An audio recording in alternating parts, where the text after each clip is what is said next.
Okay, under pa rin ng retouching and painting tools ay si gradient tool. So, Photoshop gradient tool draws gradual blend between multiple colors. So, ginagamit ko to for background and also for blending multiple colors. Ayan, so makikita natin yung ating background ay white. So, ito yung ating gradient tool. So, gagawin lang natin, click and drag lang natin siya. Side or pababa or pataas. Nasa inyo na yun. So, click and drag. Then, ayan. So, meron tayong blending ng dalawang kulay na blue and light blue. So, pwede mo siyang timplahin dito sa part na ito. Click mo lang yan. So, pwede mo ibahin yung kulay. At pwede ka rin magdagdag. So, ang gagawin mo lang is hold mo yung Alt and click, drag. So, kung magtatanggal ka naman, i-drop down mo lang siya. Ayan, then okay. So, ganitong paggamit ng gradient tool. Pwede rin siyang pang-overlay sa mga background. For example, meron akong background na ganito. So, gusto ko i-overlay yung effect ng gradient tool ko. So, ibababa ko lang ito para matabunan siya ng effect ng gradient. Then, iibahin ko yung kanyang blending mode. So, select ko si U. Ayun. So, ito yung original. So, nilagyan ko siya ng blending, ng gradient effect.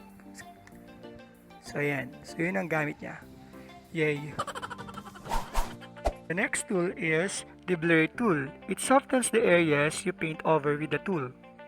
So, the blur tool, so ginagamit natin to for point of interest para mas makita yung highlight ng isang photo. Sa blur tool naman, familiar naman tayo kasi maraming application na ginagamit for blurring the image. So, for example, this one, i-apply mo lang itong blur tool na to, nilagyan mo lang siya, then ito yung magiging resulta niya.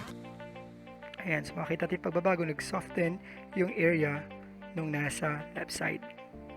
That's the blur tool. Drawing and type tools. So under po ng drawing and type tools, meron tayong pen tool, isa sa pinakagamit-gamit pag nagki-create ka ng vector shapes.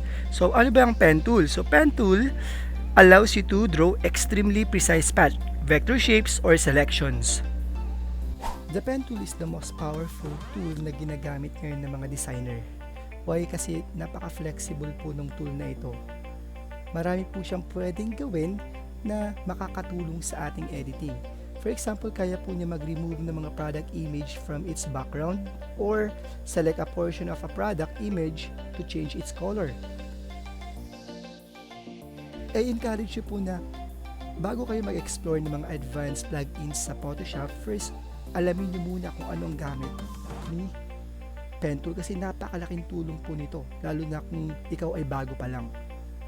So, simulan natin. Paano nga ba gamitin si pen tool? So, meron po tayong tinatawag na path na kung saan nagkikreate ka ng mga lines. Paano ba yan? So, click mo lang dyan sa ating worksheet.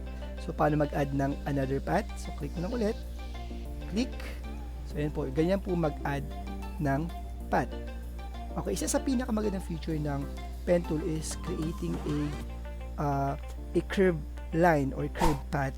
Paano gawin yon? So, ganito lang siya. So, create ka lang, click mo lang to, yung first path natin, then pag nag-add ka ng second path is click and drag mo na siya. Click and drag. So, naka-hold. So, ayan. So, ganun po mag-create ng curved path. Yan, so then bitaw. Okay, so may napansin tayo merong excess line dito sa paano siya tatanggalin. So hold mo lang si Alt. Okay, pag may nakita po kayo na parang arrow doon sa baba ng pen tool, so click mo lang. Ayan, para mawala yung excess line. So ngayon, paano naman mag-close? I-close natin. So click mo lang yung pinaka first path mo, then click and drag. Ayan, then bitaw. So, ganun lang po kadali magawa ng curve path. So, ulitin ko, click and drag. Okay? So, next is paano mag-create ng straight path. Okay, ganito lang siya. Click, ganyan lang. Okay, basic. Diba? Yun. So, isa pa sa pinakamagandang feature ng pen tool is pwede po siya mag-stroke, mag-create ng stroke. Also, mag-fill ng color at mag-select ng isang vector image. Okay, ganito. So, gawa tayo. Sample natin number 7. Okay, my favorite number 7. Click ko lang dyan. Click Mag-create tayo number 7. Yan. Click. Then sa part na to, medyo i-curve natin siya. Ayan. So may alisin natin excess path. Yan. Click and close. Kapag-create tayo number 7. So ngayon, i-fill ko siya. Lalagyan ko siya ng kulay. So paano nga ba yun? So right click mo lang. Hanapin mo si fill path. Okay, kung ano pong kulay ng foreground natin ay yun ang magiging kulay ng ating path. So okay mo lang. Boom. So meron na siyang kulay. So ngayon gagawin mo, tatanggalin mo na yung mga path. So paano ba tanggalin yun? Right click mo lang, then delete path. Okay. Yan po isa sa feature ng pen tool. Isa pa ay yung stroke. Okay, paano yan? Gawa tayong stroke. So sundan lang natin yung lines niya. Ayan. Sundan natin. Yan. Okay, sa part na to, agad pa tayo. Mag-curve tayo. Ayan, then tanggalin natin yung excess line. Hold yung Alt. Okay, click. Click and close. So, mag-stroke tayo. Right-click mo lang. Then stroke path. Kaya na, ginamit is fill. Ngayon, stroke tayo. Okay, then select ka ng brush or pencil. Sige, brush muna tayo. Then press OK. Ayun, so nakapag-create na po tayo ng stroke, then right click, delete path. Okay. So ngayon, isa pa sa feature niya ay yung pagse-select ng mga vector shapes. Okay, sabi ko kayo na kaya niya magtanggal ng mga images sa isang background, maging sa vector shape din. So magtatanggal tayo, tatanggalin natin yung nasa loob na shape ng 7. So paano yun? Sige, gawin natin. Click lang tayo. So tiyagaan po talaga itong pen tool. So kailangan matyaga ka dito. Kaya nga ang best na designer ay dapat matyaga. So hold mo yung Alt. Then close. Okay. Ngayon, paano tayo mag-select? Right click mo lang, make selection. Press OK. So na-select na po natin yung ginawa po nating path. So Control X. Okay. So ganun lang po. Marami pa pong feature ang pen tool and I hope na i-explore po natin tong powerful tool na ito. The next tool under the drawing and type tools is the horizontal type tool or kilala bilang type tool sa Photoshop. It uses the horizontal type to add standard type to your document. Ang trabaho talaga ni horizontal type tool lamang ay to add text. So click mo lang yan sa ating worksheet. Ayan, mag-type ka na ng desire mo na pangalan. Okay, then click mo si move tool. Ayan, para ma-move mo siya. Okay, paano magpalit ng font size, font style, and the font color? So, paano? So, click mo lang si text. Click mo siya. And para ma-select, then highlight mo lang. So, meron tayo ng font style, font size, and font color. So, palitan natin ng font style. Maybe gamitin ko si ito. Favorite ko yan eh. And then, font size niya maybe 60. Kulay niya ay in purple or violet. Ayan, then press OK. So, ganun po. Then, click si Move Tool. Ayan.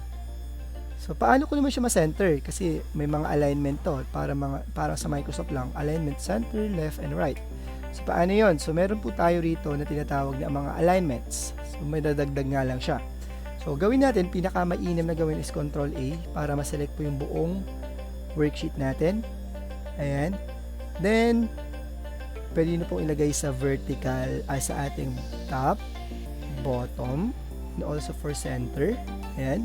Pwede rin sa left, right, center. So, gagawin ko ngayon, isi-center ko siya.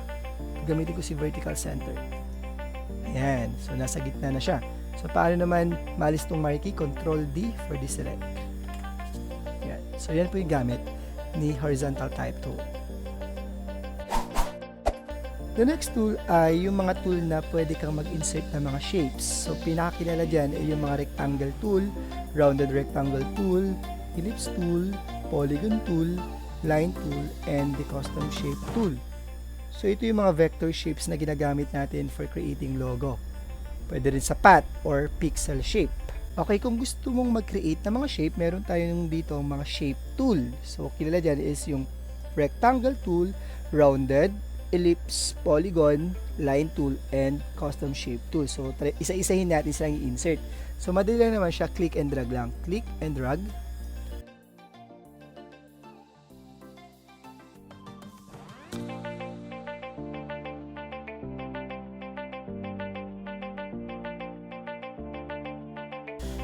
Custom shape. So, ito dito makikita yung iba't ibang klaseng shape. So, pag click mo to, may makita ka dito na shape. So, different kind of shapes yan. Sorted po siya. So, pwede ka mag-insert dyan. For example, itong heart. Ayan. So, heart. Click and drag lang. Wow. The last portion ng tools natin ay si navigation tools. So, meron po tayong dalawang tools dyan. Yun ay si hand tool and zoom tool. Okay, so ang uunahin natin munang tool ay si zoom tool. Okay, so ituturo ko na sa inyo kung paano yung shortcut ng pag-zoom. Okay, ano bang gamit ni zoom is to zoom in on a specific area. Okay, kung ikaw ay window user, syempre you hold mo yung alt. Hold mo na yung alt. Pag ikaw naman ay Mac user, you hold mo yung option. Okay, hold mo yung alt. For example, window user ka, hold mo yung alt. Then scroll mo lang pataas yung mouse wheel mo para ma-zoom in. Ma-zoom out naman, scroll mo pababa yung mouse wheel mo. Naka-hold po si alt ha. Ayun. So yun po yung gamit ni zoom tool. So paano naman yung hand tool? Syempre, for example, masyado mong na-zoom, okay, hindi mo makita yung different angles. So hahanapin ko si hand tool. Then i-drag ko lang to para makita ko yung different angle na na-zoom. Okay, so ganun lang. Then zoom out.